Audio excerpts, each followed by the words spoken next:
पाषाण हिरण्मयेर ना गलिल जान सबार हृदय गले गेल आमार कठिन हृदय गलिल ना। तबे राधारानी कृपा तार ध्याने तारे तो पावाई जाए तबे तार ध्यान करले भगवान कृष्ण पर्यन्त छुटे आसे। आहा परेर मंत्र बोललेन धर्मः प्रच्छित कैतवयत्र परम निरमक्षराणं शतम्। धर्मः प्रच्छित कैतवयत्र परम निरमक्षराणं शतम्।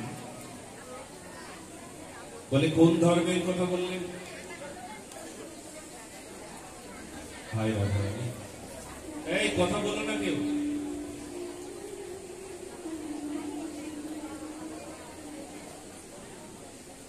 তোমাদের অভ্যাস কেমন জানো? বলি একটা কথা, মন দিয়ে শোনো।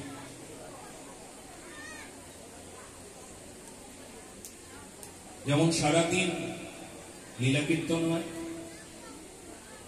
অষ্টকালের লীলা কীর্তন সারা দিন রাত হয়, হয়তো ওইটার 1 ঘন্টা শুনলো, ওইটার আবার আরেক ঘন্টা শুনলো, মূল বিষয় কিছুই পেল না। তো ঠিক এই অবস্থা। ভাগবত সপ্তাহ মানে এমন নিয়ম না যে সারাদিন রাত পাঠ হবে বা সারাদিন ভাগবত হবে, এরকম নিয়ম নাই। এই নিয়মটা জোর করে প্রবেশ করানো হয়েছে। যখন এখানে প্রথম ভাগবত সপ্তাহের আয়োজন হয়েছে, তখন আমাদের বৃন্দাবন থেকে প্রেমদাস শাস্ত্রীজি মহারাজ এসেছিলেন। তখন এখানে নয়, ভাগবত প্রথম হয়েছিল ওই এখানে শিব মন্দির যে আছে সেখানে হয়েছিল। তখন তোমাদের বাড়িতে আমরা থাকতাম, প্রথম ভাগবতের আয়োজন হয়েছিল। তো তখন তিনিও বলেছিলেন যে ভাগবতের এরকম নিয়ম না যে সারাদিন ভাগবত পাঠ হবে, তাহলে আসলে ভাগবতের মহিমাটাকে আমরা ঠিক মতো আস্বাদন করতে পারবো না। এরকম নিয়ম নাই। অষ্টকালীন লীলা এরকম নিয়ম হতে পারে, কারণ কলিকালের মানুষ এত ধৈর্য নাই, সহ্য নাই, এতটাও শক্তি নাই যে দিন রাত ভাগবত কথা শ্রবণ করবে। সেই জন্য একটা নির্দিষ্ট নিয়ম করা হয়েছে, সকালবেলা মূল পাঠ, তো বিকালবেলা ভাগবতের আয়োজন। তা না হলে এই যে দেখবেন, এই যে যারা উঠে যাচ্ছে তাদের কি গতি হবে, কলিকাল কানটা ধরে উঠিয়ে দিচ্ছে, তাদের কি গতি হবে? আচ্ছা, এইটা একরকম। তারপর কি, সারাদিন প্রসাদের আয়োজন, যেখানে প্রসাদ পাওয়ার জায়গা সেখানে হাজার হাজার ভক্তের ভিড়। শুধু এই জায়গায় নয়, কলিকালের প্রভাব তো প্রসাদের আয়োজনে সারাদিন ভিড়, ওখানে অনেক ভক্ত। ভক্ত তো ভক্ত নয়, খাওয়ার ভক্ত। বলো না গো রাধে রাধে। খেয়ে হিন্দুরা নিজেকে শেষ করে দিল। শুধু খেতে যাই, ধর্ম মানে খাওয়া, ধর্ম মানে খিচুড়ি খাওয়া, ধর্ম মানে প্রসাদ খাওয়া, বাস ফুরিয়ে গেল, খাওয়ার মধ্যেই শেষ। প্রসাদে খুব নিষ্ঠা, বাপরে কত নিষ্ঠা। যার জন্য প্রসাদের আয়োজন, সেই তার মহিমা নাই। ভাগবতীর মহিমা, ভাগবতের জন্য প্রসাদ, তাহলে ভাগবত আস্বাদন করতে হবে, তারপর তো প্রসাদ। কিন্তু প্রসাদের ওখানে দেখবেন যারা প্রসাদ পেতে এসেছে, বাইরের লোক অনেক এসেছে, আসবে। শুধু এই জায়গার ঘটনা নয়, তারা এখানে আসবার নাম গন্ধটুকু নাই। শুধু খাওন, শুধু খাওন। কেউ কেউ শুনে হয়তো কথাটা খারাপ লাগছে, তবে খেয়ে আমরা শেষ করে ফেললাম, ধর্মটা শেষ হয়ে গেল। যারা ওখানে আছে তারা এখানে আসতে পারছে না, ভাগবত শুনতে পারছে না মন্দির, কাজে এরকম রীতি না। প্রসাদের ব্যবস্থা দিন রাত হোক, তবে একদিন মহোৎসব, একদিন হবে, 7 দিনের একদিন এটা করে। কারণ এখানকার মানুষের এতটা নিষ্ঠা নাই যে প্রসাদে যতটুকু তাদের ভক্তি, যতটুকু শ্রদ্ধা, প্রসাদের শ্রদ্ধা থাকলেও কল্যাণ হয়ে যেত, খাওয়ার শ্রদ্ধা, খেতে হবে। তাই শুনতে খারাপ লাগলেও কথাটা বড় সত্য। সনাতন ধর্মে প্রতিটি মানুষ পিছিয়ে পড়বার পেছনে এটা একটা বড় কারণ, খাওয়া।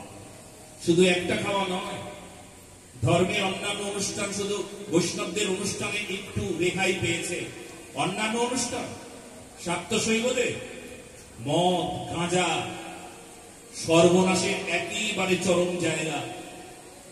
অথচ শিব পুরাণ ঘেটে দেখুন, মহাদেব নিষেধ করেছেন গাঁজা সেবন করতে। এটা লজ্জার বিষয়।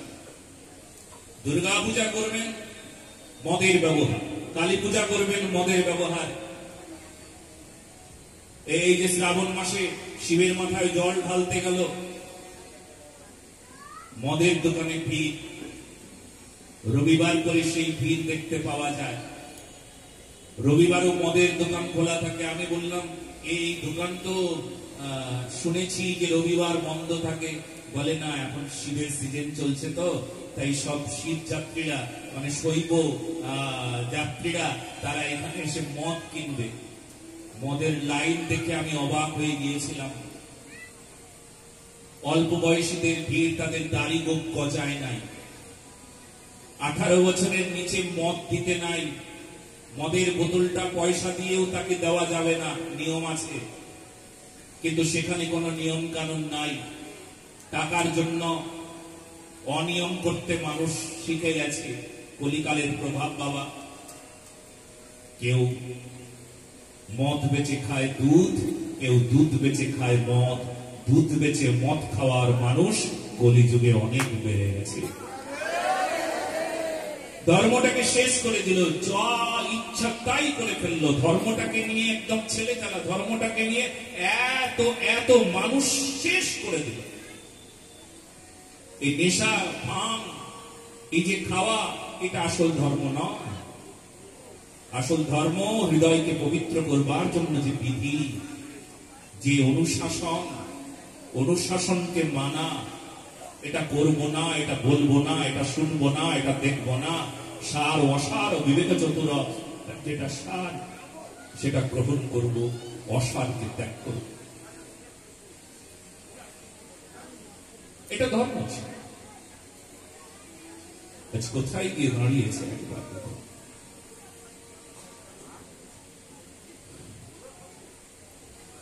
সেই জন্য বাবা একটু ধৈর্য ধরে বসতে হবে।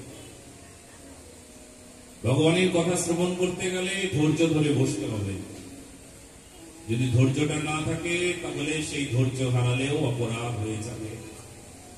মাত্র 3টি ঘন্টা সময় দিতে হবে। 7 দিনই 3 7 21 ঘন্টা যদি আমাকে দেন, তাহলে সারা জীবনের জন্য সুখ আপনাকে দেওয়া হবে। বলো না 21 ঘন্টা দিন ভগবানের জন্য, শ্রবণ যজ্ঞের জন্য মাত্র 21 ঘন্টা দিন, 3 ঘন্টা করে প্রতিদিন, আর আপনার জীবনে সুখ দেওয়া হবে। একটু কষ্ট করে দিন, সময়টাকে দিন। কেউ যদি বলেন বাড়িতে যাওয়া লাগবে, কষ্ট হলেও বসে থাকুন। আমি জানি খুব কষ্ট হচ্ছে, গরম লাগছে, সব জায়গায় ফ্যান নাই।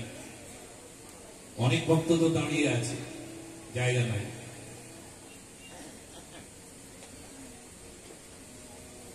কিন্তু তবুও থাকুন। যে দাঁড়িয়ে দাঁড়িয়ে ভাগবত শুনছে না, যার পা ব্যথা হয়ে গেছে, তার নামটা রাধারানী সবার আগে লিখবেন। কারণ তপস্যায় কষ্ট হয়, পরিশ্রম হয়, আর সেই পরিশ্রম দেখলেই আমার ভগবান তাকে কৃপা করে। কষ্ট করুন, পরিশ্রম হোক, পরিশ্রমের ফলটা আপনি ঠিক পাবেন। বেশ,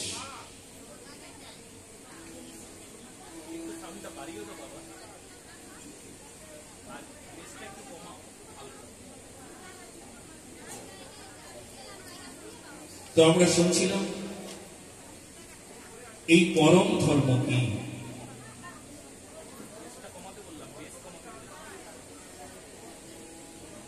পরম ধর্ম কি? যৎ পরমাস্তি, যার নাম পরম ধর্ম। কেমন পরম ধর্ম?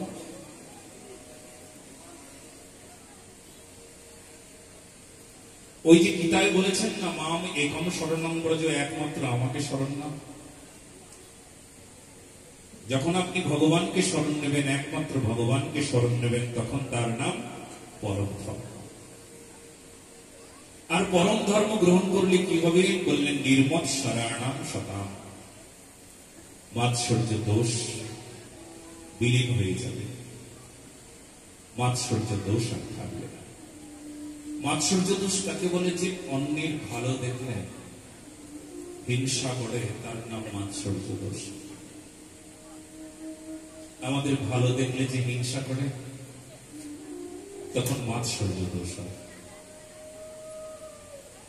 ধর্মের মধ্যে বৃহৎ হিংসা আছে, অনেক বড় হিংসা। আপনারা সনাতন ধর্মের মানুষ, আপনারা মূর্তি পূজা করেন, করেন না? করেন করেন না? না করেন না? করেন। মূর্তি পূজা করেন। আর কেউ কেউ জানে যে মূর্তি পূজা করলে, মূর্তি পূজারী যারা, এই বিজ্ঞানটা তারাও জেনে গেছে যে মূর্তি পূজা মানে পাষাণ, পাথর, মাটি, কাষ্ঠ, আহা, যা দিয়ে মূর্তি রচনা করে সনাতনীরা,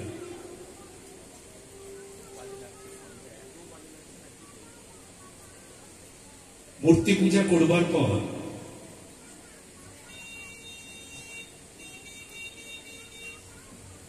তো তার তো একটা বিজ্ঞান আছে কেন আপনি মূর্তি পূজা করেন।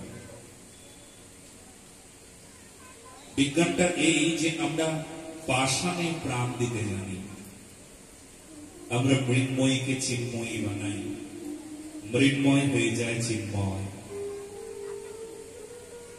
মাটি হয়ে যায় খাঁটি,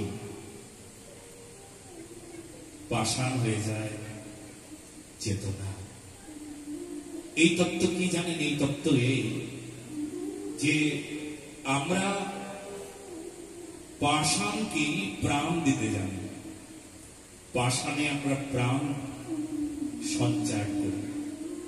অর্থ এই, যার হৃদয়টা পাষাণের মতন, তার হৃদয়ে আমরা ঈশ্বরকে প্রবেশ করিয়ে দিই। বলো না বরাবর।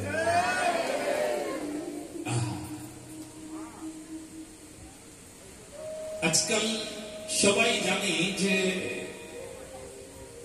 আমাদেরকে এক পক্ষ, অন্য কোন মত পথ পন্থার মানুষেরা আমাদেরকে বলে এরা মূর্তি পূজা করে, এরা হারাম কাজ করে।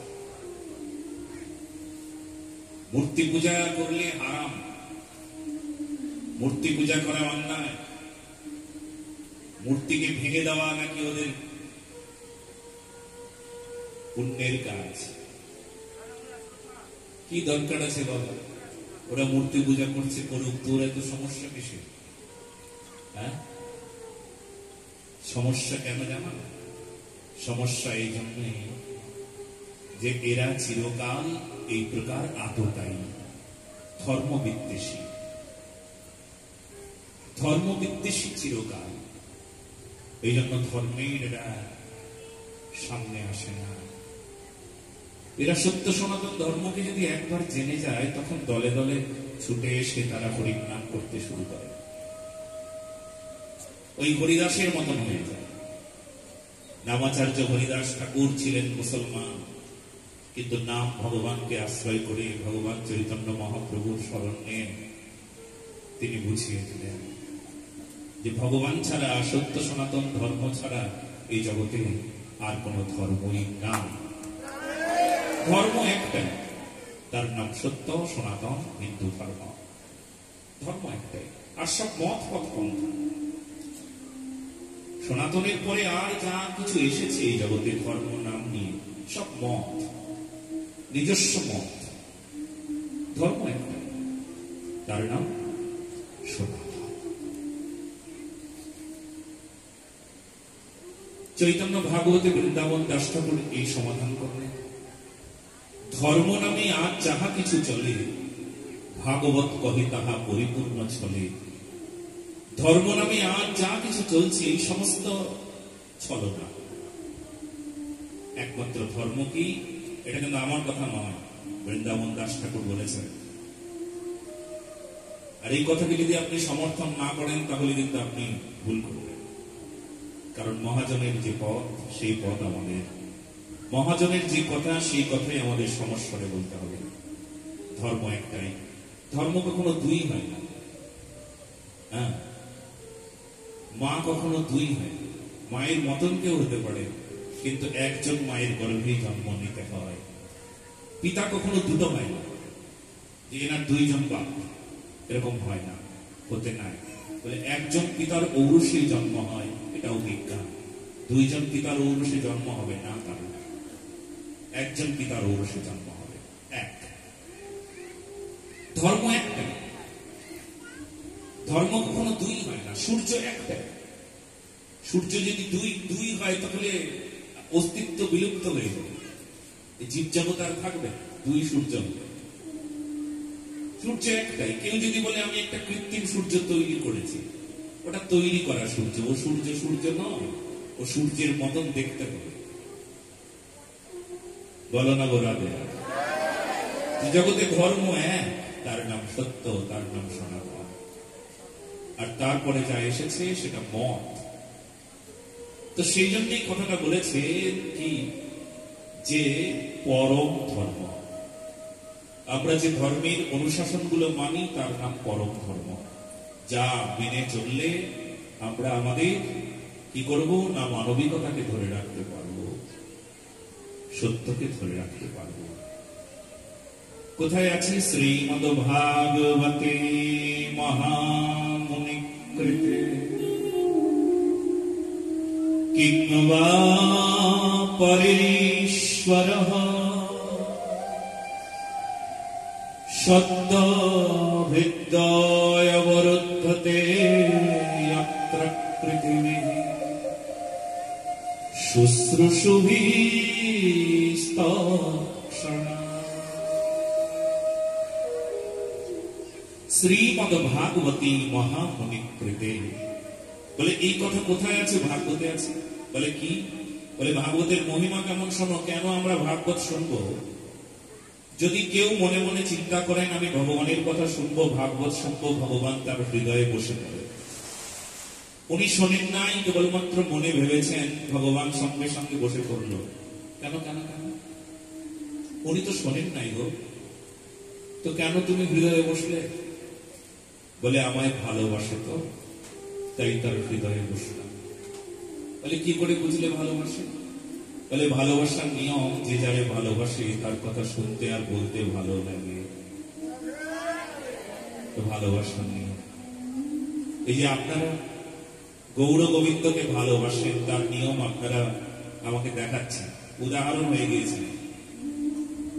কত কষ্ট করে দাঁড়িয়ে আছেন, কত কষ্ট করে বসেছেন, সব জায়গায় ফ্যান নাই, গরমের সময় কত কষ্ট করছেন। আহা, বাহ, ভগবানের হৃদয়ে বসে পড়েছে। যদি কেউ ভগবানের কথাকে ভালোবাসেন, শুধু ভালোবাসা হৃদয়ে আছে, ভগবান তার হৃদয়ে বসে পড়ে। এইবার পেয় শব্দ শুনবো, অর্থে কার কথা আমরা শুনব? নিগম কল্প তরুণ গলিতম ফলম সুখমুখাদমৃত দ্রব সংযুতম পীবত ভাগবতম রসমালয়ম মুহুরঃ রসিকা ভুবি ভাবুকঃ। নিগম